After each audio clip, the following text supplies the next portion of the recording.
Oi pessoal, tudo jóia? Na aula de Química de hoje vamos falar um pouquinho sobre surfactantes e tensoativos, que é um assunto extremamente atual. Por quê? Eles estão diretamente ligados à tensão superficial do líquido. Então ele vai fazer o quê? Diminuir essa tensão superficial, fazendo com que haja diretamente na parte de miscibilidade e immiscibilidade de dois solventes. Tá, professora, mas eu realmente vou precisar disso para algum dia da minha vida? Bom, gente, isso tudo acontece no dia a dia, quando você está lavando o cabelo.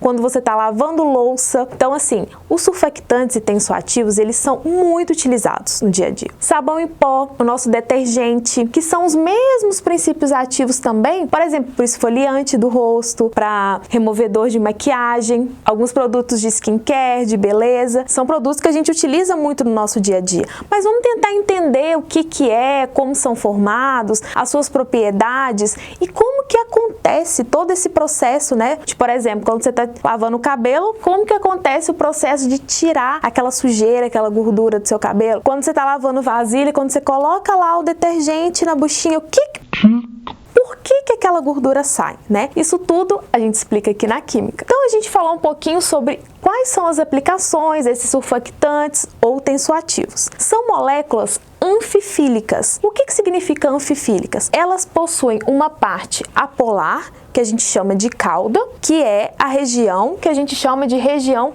hidrofóbica. E a gente tem a parte polar, que é a região hidrofílica. Então, moléculas que possuem regiões hidrofóbicas e hidrofílicas, elas são chamadas de anfifílicas. Por quê? Elas possuem características, né, dentro dessa mesma molécula, de parte apolar e a parte polar. Nesse caso, a parte apolar vai ser o quê? Cadeias carbônicas. Daqui a pouquinho a gente vai ver como que são formadas essas moléculas anfifílicas, né? E quais são as suas características.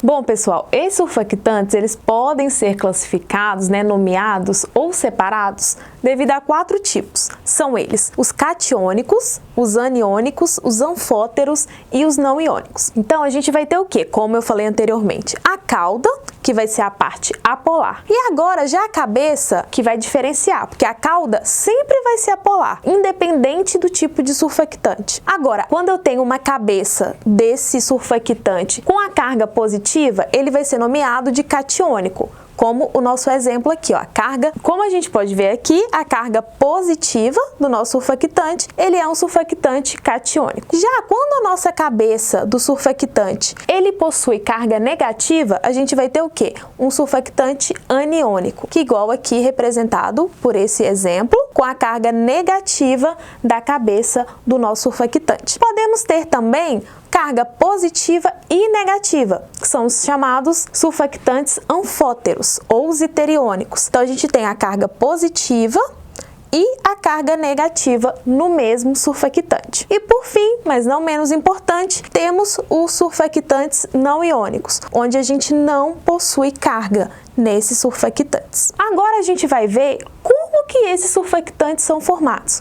Quais são as reações para a formação deles? Bom, no início do vídeo eu falei com vocês o quê? Que alguns exemplos de surfactantes são o quê? Detergente, desinfetante, sabão. Então, como que eles são feitos? Sabe quando sua avó vai lá, pega aquele óleo da família inteira, óleo usado, e faz o sabão?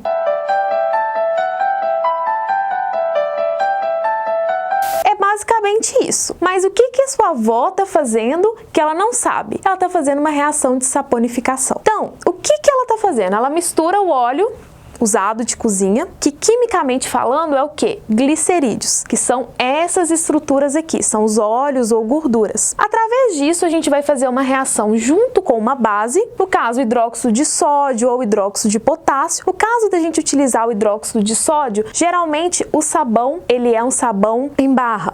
Quando a gente usa o hidróxido de potássio, já é um sabão mais líquido. Então, a gente vai reagir o óleo mais essa base com aquecimento e a gente vai ter o quê?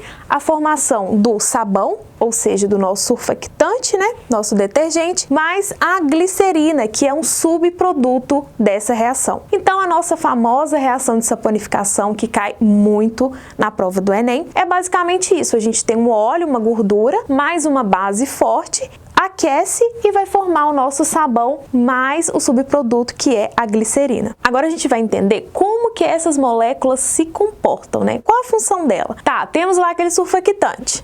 Temos a cabeça, que é polar, e a cauda, que é apolar. Vamos imaginar que aqui a gente tem um bekerzinho com água. Então, a partir do momento que você adicionou aquele tensoativo, aquele surfactante, lembrando que a água é uma substância polar, o que vai acontecer? A gente tem que a parte polar desse surfactante vai interagir com a água e a parte apolar, que é a cauda, não vai estar interagindo. Então, vou lá adicionando surfactante, de maneira que esse surfactante que está tudo na superfície da água, ele vai fazer o quê? Ele vai começar a entrar, porque eu já tenho uma concentração muito grande desse surfactante nesse meio aquoso. Então, o que vai acontecer? Quando esse surfactante atingir o seu CMC, ou seja, concentração micelar crítica, vai começar a formar micelas nesse meio. De maneira que, vamos observar esse desenho. O que acontece quando a gente tem, por exemplo, o óleo, a gordura, tanto no cabelo quanto na vasilha ou na louça de lavar? A gente tem que a parte hidrofóbica da molécula, ela vai interagir com essa sujeira, com essa gordura, e a parte polar com a água. Então, o que vai acontecer? Vai formar uma micela, que na maioria das vezes é de forma esférica. O que vai acontecer? Essa sujeira vai se concentrar no interior e, por forças eletrostáticas, vai manter a água na parte externa. Então, assim, quando a gente vai enxaguar o cabelo ou a vasilha, a micela vai ser arrastada, levando toda a sujeira embora. Então, pessoal, como vocês viram no vídeo, o que vai acontecer? A micela vai, tipo, encapsular aquela molécula de óleo e de gordura, facilitando, assim, a sua retirada na superfície. Bom, essa classe de compostos são extremamente importantes, né? A gente já viu todas as aplicações deles, só que também tem toda o que? A parte ambiental. Vocês podem ver que agora tem toda uma cultura de shampoo, condicionador, sem sulfato, sem petrolato. O que eles querem dizer com isso, né? Devido ao que? Quanto mais surfactante, detergente a gente utilizar, isso tem feito o quê? Gerado muita poluição. Poluição aonde? Poluição nos rios, devido àquelas espumas derivadas, né, resultantes